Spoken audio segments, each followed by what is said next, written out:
Welcome into ATL Day Ones with Jarvis Tenitra. Coming up on today's show, there is a position group for the Atlanta Falcons that has a lot of pressure to perform in 2023. And Nikola Jokic may have put on a clinic last night, but you know who needs to learn today? Mike Malone. And last but not least, and for the culture, EA Sports has finally figured it out. Yay! We'll talk about all that next right here on ATL Day Ones. Let's go.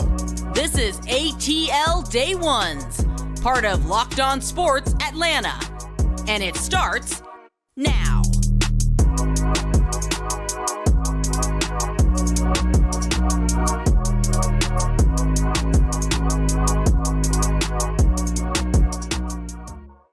I want to start by saying thank you for making ATL Day Ones your first listen of the day. Remember, we are free and available wherever you download your podcast. And wherever you download your podcast, make sure that you leave us a 5-star review. Really appreciate that from you in advance. It is ATL Day Ones, part of the Locked On Podcast Network, your team every day. But T, when you think about all of the moves that the Falcons have made to round out the back end of their roster, you understand, like, some of those guys are going to be special teams guys, and and some of those guys will be guys that might actually end up making the final 53.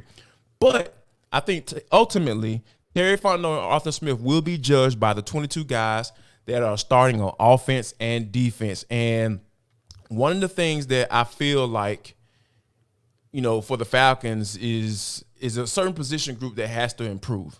They really have no choice, and I think that's the DB room for me, and I definitely want to get your thoughts on that, because here's why. Because I feel like there was a lot of money invested, starting with Jessie Bates, and then you traded for Jeff Okudah, then you brought in the Mike Hughes. All of those guys are guys that you have to look to, and they have to come in and perform. So I think that is a group that it has a lot of pressure on them in 2023 to perform. T, what say you? Yeah, I can agree with you on that one, because I think that the only really known of that secondary is AJ Terrell, right? Absolutely. Because we're still wondering. I think we saw shades, right, of Richie Grant. I think we've seen shades of Jalen Hawkins, and I'm talking about the guys who suited up for the Falcons last season. Year, But to your point, other than really, to me, AJ, all of them are question marks, every last one of them. So, yeah, I think that might be a group that maybe has to be the most improved from where they were last year. And the other piece is this: you probably have to be the most improved because you don't have Casey Hayward. You decided to part ways with him, and understandably so. So, yeah. And then I think so. But one of the things that I kind of don't want to sound like I'm splitting hairs, but I do think there's a difference in the group that has to be the most improved and the group that will actually be the most improved. So, yeah, I could go with has to, probably would be the secondary, but actually I'm going to just give that defensive front. I'm just going to. I'm going to give them. For me, that's my thumbs up. Like, I just believe in them. I just believe in them. Yeah. And, maybe I'll even, go all out and say, okay, front seven, right? Mm-hmm. All right, we'll go with the whole front seven. But you can't, like, Calais Campbell, David Onyemata. Mm-hmm. We've been asking and begging and pleading for Grady to get some help. Grady's got some help, right? Yes. So that's where when, I kind of sit around, and I think you and I have talked about this offline, right? Where you have this whole concept of edge, and it's really going to be, the bottom line is who the heck is going to put their hands in the dirt, right? Yeah. And who the heck is going to affect the quarterback. Yep. So to me, it's like, okay, guy who puts his hand in the dirt, how are you going to shut things down at the line of scrimmage? And I think that group, I just feel like that's going to be the most improved group. Yeah, I feel like that. Yeah, because looking at this roster last year and who they were running out there. No offense to any of those guys that are no longer on this team, but like, those guys didn't produce. Like, as a group, they did not produce. And I think that you bringing in guys like David Onyemata, who is a guy who can help stop that run and be a guy that can kind of deter teams from doubling, tripling teaming Grady from time to time. So he can take some of that, or they still double team him and he get the single block guaranteed, which he's probably used to. I'm sure he's used to, getting those double teams as well when he played for the New Orleans Saints. So if he's getting that one-on-one blocking, like, dude, like, you need to eat. It's time to eat. And you add Calais Campbell, like you mentioned, into the occasion, and also equation. Excuse me, Bud Dupree as well. All of those guys are guys who have performed at some point in their career. So I feel like I'm looking at it like that. You say so about Bud Dupree, but okay. I know you feel you little. He had a double digit sack season. He did. He did have one. Did you say one? I said, I'm sorry, guys. You know, a Steeler fan. For those who don't know. But I'm going to give him credit. Like, yeah, he could have a total bounce back year. Okay, fine. And Jarvis, if we can give an honorable mention for the group that, you know, has to be the most improved, I would say on offense, right? Like the group that has to most improve and probably will be, to me, one and the same, the O-line. Like, I'm just gonna say they will be the one that has to be the most improved because everything else is going to be a trickle down from them. But I also give them, I think they will be. Yeah. Oh yeah, and that goes to an episode, you know, a previous episode when we talked about, you know, who has the most pressure to perform as far as, you know, the draft picks, and I said Matthew Bergeron. And I agree. I think you agree with me. So, you know, by the way, if you guys missed it, go and check it out because you never know. Like you might miss something when you don't check us out every day.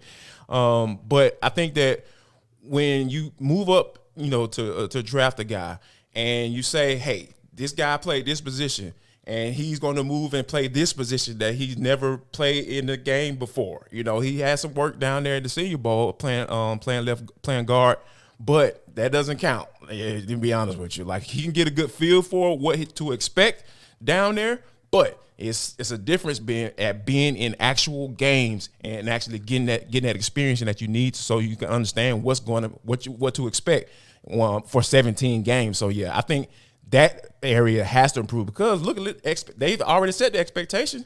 They were the number 3 rushing team in the league last year.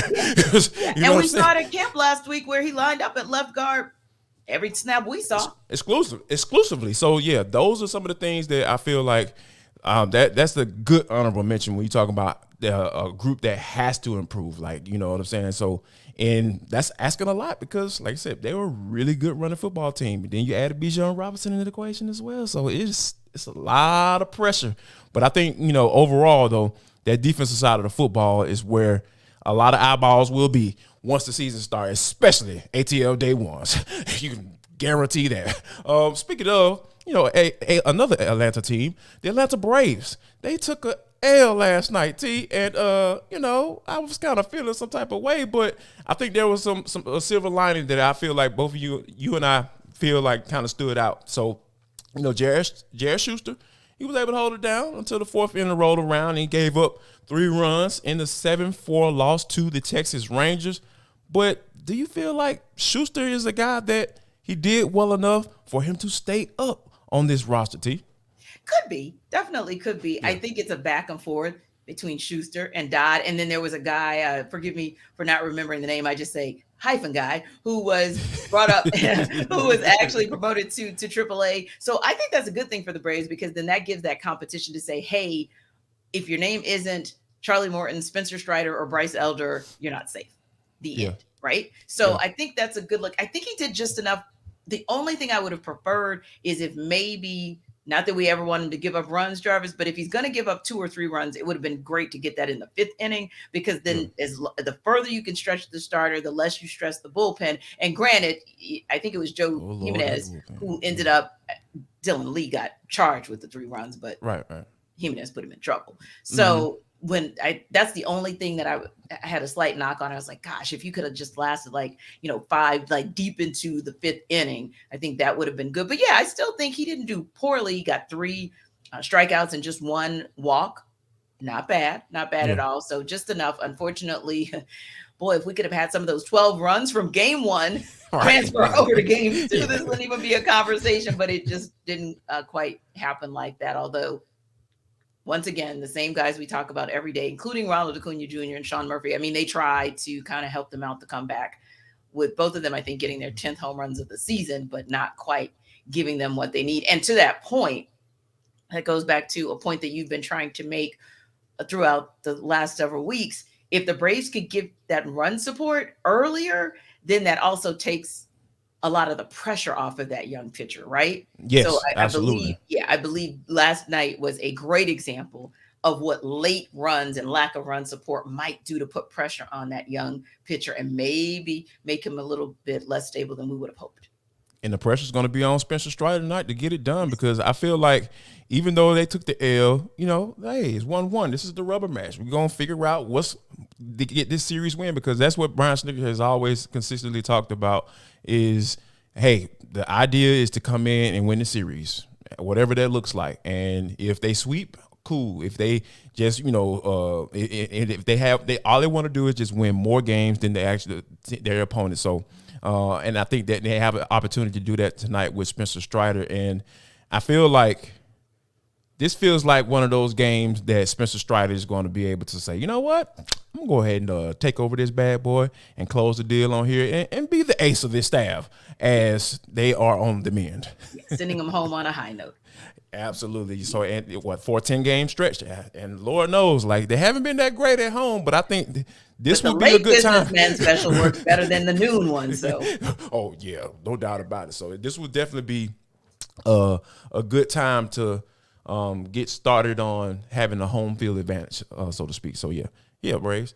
Spencer, go and get this dub tonight, and then come on back home and let's get started on another win streak. Now, T, coming up next. You mentioned Michael Malone. We're gonna talk a little NBA playoffs.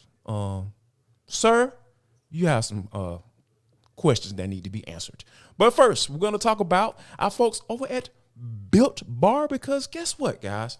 I just came back from the gym, and guess where I went to as soon as I walked into the house? I went into my little stash, and I found a Built Bar, because it is the number one protein bar that you can actually get down, because it actually tastes good. Because I've tried protein bars, and some have been chalky, just been horrible, big and bulky, and it's just hard to chew and all that stuff. I just don't need all of that when I'm going to the gym or I'm coming back from the gym. But you got the Built Puffs. Oh, man, they got all the flavors that you want. I'm talking about from the churro to the peanut butter brownie, to the coconut, if you're into that sort of thing. I'm not, but, if you are, hey, they got it right there just for you. So all we got to do is, let me tell you how you can get them, because we've been telling you to go to built.com. Yeah, you still go there. It's all good. But guess what? Now you can go and get a brick and mortar. You can go into Sam's Club. If you go to Sam's Club and you like to get the big boy box, because that's what I do. I'm a big man, so I got to get the big box. So that's what I'm going to do. So you can go to Sam's Club. But if you want to get a little per se to put in your glove compartment and everything, so you can pop that bad boy open as soon as you get out of the gym, you can go to Walmart and get you a 4-bar box. So head there today and stop playing around. Stop playing around with your life and get your life together, and join T and I as we get on this path to sexiness for summer. And, I'm walking around with my shirt off. I don't know what T gonna do, because I ain't gonna tell what she go. No. See? Yeah, go to built.com. That's what you all should do. Well, what we're going to do now, so that all that discomfort in the room just goes away, is talk about Nikola Jokic, because he definitely, absolutely made the Joker. Everybody. Yes. To me, he made the country feel comfortable about who he is and what he brings to the table, but he certainly made the Lakers feel uncomfortable, put on an absolute clinic last night. And I got to say this. Anthony Davis low-key put on the clinic too now. Yes. In losing effort, because Anthony Davis did just what the Lakers needed him to do, which is, hey, we're going to put Rui Hachimura on Nikola Jokic, especially late, right? And right. AD, we're going to ask you, we're going to switch you to any and everybody, and no assignment was too big or too small for him. So him getting 40 and 10, his double-double, 3 steals, that really, even maybe more so than what LeBron was able to do, put them in the position where they came back from a 21-point deficit to just being down 3 points before, of course, the Joker takes over. Speaking of that, my God, it was unbelievable. I mean, it was the most unbelievable 34 points ever, because he was just shooting from wherever, 21 rebounds. He was everywhere, and 14 assists. And that's important, Jarvis, because there were so many times where he could have just gotten his. Like, he could have 50 last night, but he chose to distribute the ball. The importance of that is when the game gets tight down the stretch, your team already knows that you trust in them. And he even made a comment post-game, by the way, where he said, when Lisa Salters asked him about how he felt about that comeback, and he was like, yeah, we weathered the storm. We're a good team. They're a good team. But we also have to trust ourselves. We can't play hero ball. Now, why am I going on and on about that, Jarvis? Because who I wanted to talk about, who seemingly did not tap into his basketball IQ, which is my favorite term, because that's what should always dictate your play in crunch situations,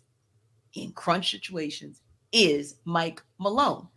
Mm-hmm. I thought it got so bad to the point where I was like, well, we've talked about Darvin Ham and how good he is at being able to make halftime or in-game adjustments, right? It was so bad until I said to myself, I almost switched my picks. You and I made picks on Sports Extra. Mm-hmm. You went Classic, Lakers Celtics. I went Nuggets Celtics. I almost switched it up because Mike Malone, Jarvis, better figure it out. Better figure it out fast. If not for a couple of key defensive plays and then making free throws down the stretch, that game would have been squandered. And you let LeBron James win a game one, he's not losing the series. Yeah, and that's the thing, right? Because that's why I kind of like, I look at the talent from. That's why I made my pick based off the talent, because I'm not necessarily in love with Mike Malone and Joe Mazzulla. I feel like Joe Mazzulla got exposed in the Hawks series. You know what I mean? So when you think about expecting those guys to make the necessary adjustment, and you got Eric Spoelstra, who's an amazing coach, and we already know that Boston better not come half stepping, or Miami might jump off in their residence as well. So I think that overall though, it's when you get into these series like these, and you have superstars, you have guys that can carry a game and kind of hide your deficiencies, and I think that's what that's what ended up happening last night when it comes to the Denver Nuggets against the Lakers. So for me, I'm looking forward to what type of adjustments that he makes in the game too, because we know that he couldn't figure out how to keep the ball from rolling away from them in that particular game one. So I'm really interested to see how it ends up turning out for the Nuggets going forward, because like you said, you got LeBron, you have Anthony Davis. LeBron is a coach within himself, and you talk about Darvin Ham as well. He's one of those Bud assistants, and we know how those Bud assistants, they got a pretty good reputation around the league. So I think that it's going to be interesting to see how this plays out going forward with Malone making those adjustments, because he has a guy though. He got a dude in Joker that just will hide everything. He's just a big old umbrella. He's like, you just let me get my let me lean on my umbrella to hide my unnecessary or necessary adjustments. Yeah, and that's the other thing that Mike Malone is going to have to figure out. Like, I do understand you want your players to play their way out of a lull like they had last night, but I felt like there were two opportunities for him to call timeouts and reset before it ever got to single digits, right? Right. Their lead was whittled away. And that's another thing that I feel like Darvin Ham called his timeouts at appropriate times. Yeah, they didn't get the W, but if the game keeps going like this, in terms of that chess match between the coaches, and then the chess match between the two best players, even if they're not guarding one another, the two best players or the three best players, you want to throw AD in there. Mm-hmm. I don't know, Jarvis. We might be having a conversation about me being a turncoat and picking the Lakers because of I keep saying this. But anyway, got another one that I think we both think is going to be a barn burner tonight. Celtics and Heat tee it off. And oh my goodness, that one I'm very intrigued by, because I think you hit the nail on the head. There were some things that Joe Mazzulla showed in the Hawks series that said, hey, maybe you're not at that perch yet. And the one guy who can take advantage of it is Eric Spoelstra, the guy on the sidelines, right? Right. Mm-hmm. Jimmy Butler is the guy on the court who can actually take advantage of it. But when I tell you, I'm looking at the stats for Jason Tatum so far this season, right? And Jimmy Butler. Now, Jimmy Butler, 22.9, almost 23 points a game, 6 rebounds, 5 assists. His numbers in every category have gone up slightly. Jason Tatum, numbers, blowing all his numbers out of the water, blowing his 30 points a game out of the water, blowing his nearly 9 rebounds out of the water, and his nearly 5 assists. You want to talk about a player that's playing out of his mind and I think is truly on mission. He, I think, is going to be I think he's going to want to set the stage and send a message tonight. I really, really believe that we're going to see the Jason Tatum show. Not that Jimmy Butler's not going to have a night, but watch Jason Tatum work. Yeah, JT has been really establishing himself as one of those dudes. And I know people probably saying like, well, Jarvis, we knew Jason Tatum good. No, this been hitting a little different. Like, the conversation is different when it comes to Tatum. Like, he even after the game, he was talking about, yeah, I'm that dude. Like, you don't hear people talk like that. You know what I'm saying? Like, maybe LeBron will kind of do it in a roundabout way, in an interview or a post-game interview or whatever, but like that. But for him to come out and say that, and then for him to come out and do what he did in Game 7, and I was literally expecting him to do that because when you have the Philadelphia 76ers not take advantage of him going 1 for 14 and allow him to go off in the fourth quarter, that spells all the trouble that you need to know about, because Tatum is a guy that he's not just gonna sit back. Like, he's built in the image or the likeness of Kobe Bryant. Like, that's his mindset. So when you have a guy like that start talking like that, and then he goes out and performs the next game like he did in that Game 7, like, I wholeheartedly understand. I'm not saying he's gonna drop 50, but this dude is gonna be locked in tonight against the Miami Heat. Yeah, I believe so too. And yeah, Jason Tatum is so bad that he literally he took somebody's job, Doc Rivers.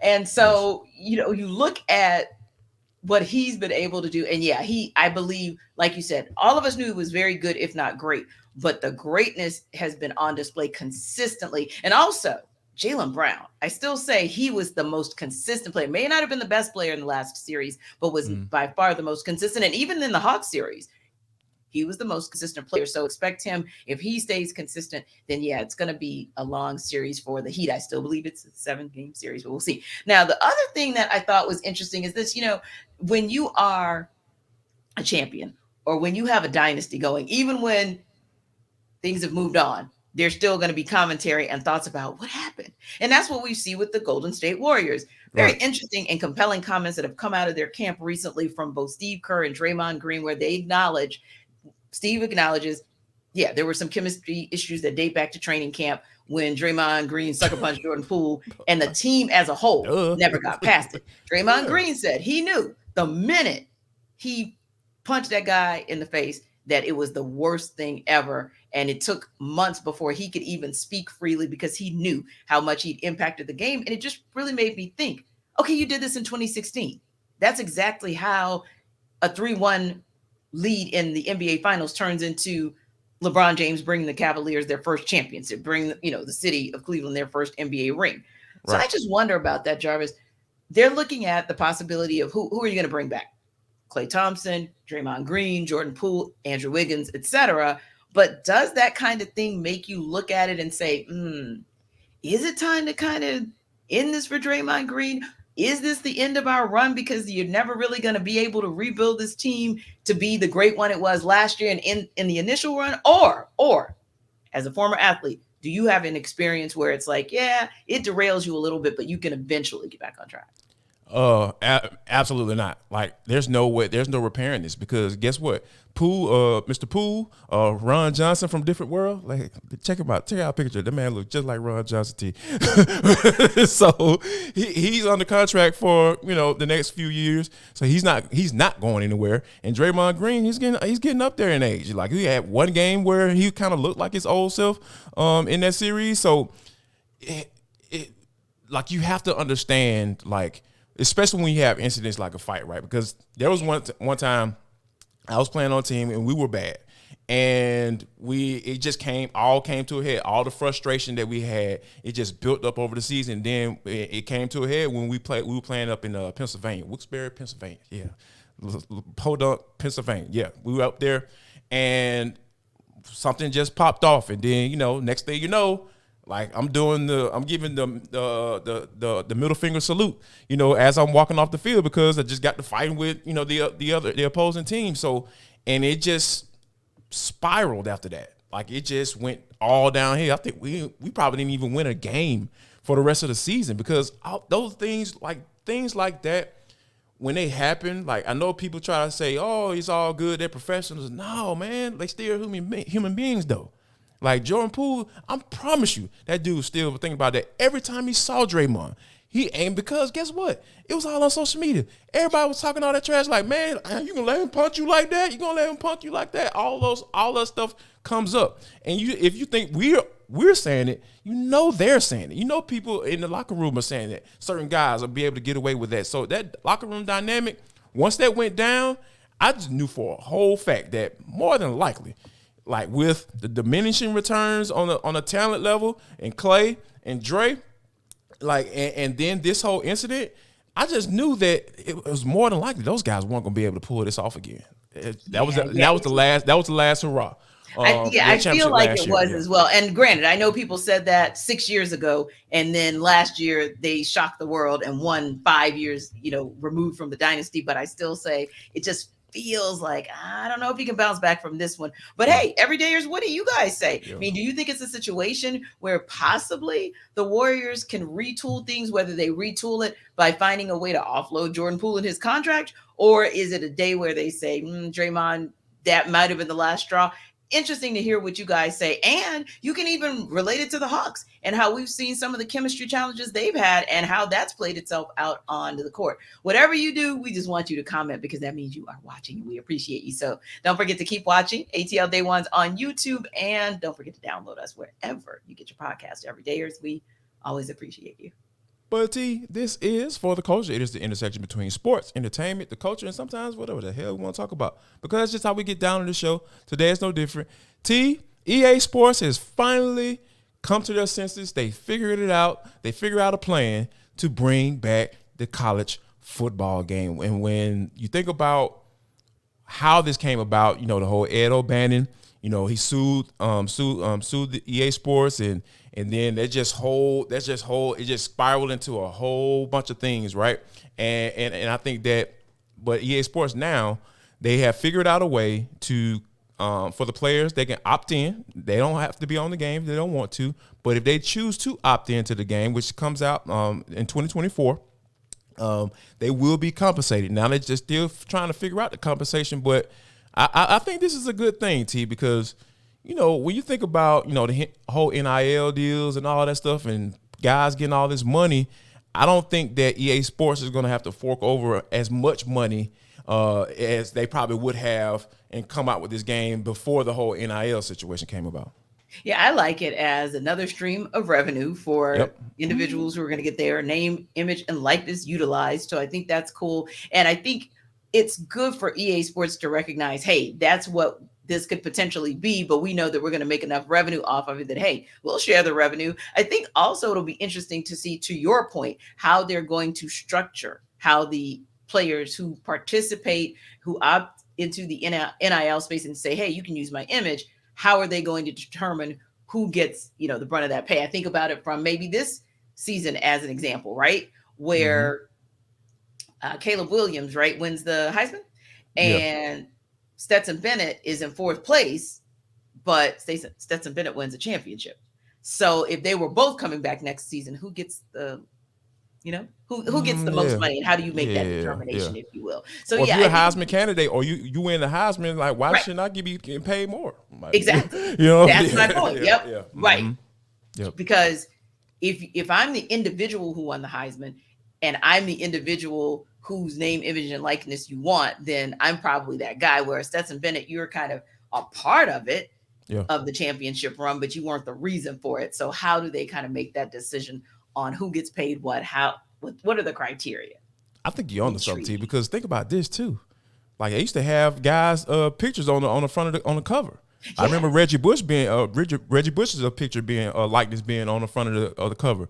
Like Caleb Williams, the Heisman Trophy winner, like, hey man, I need a little extra. I might need a 5-figure deal. You know what I'm saying? For y'all to put my name, my NIL on the front cover of this video game, because that's what's gonna sell. Like like that's gonna bring back the memories of, because I know I grew up playing that game and I absolutely love playing college football, and along with Madden as well. So I think this is gonna be very interesting to see how they play it out. But you're definitely onto something as far as like, hey man, we want to get some little extra change here.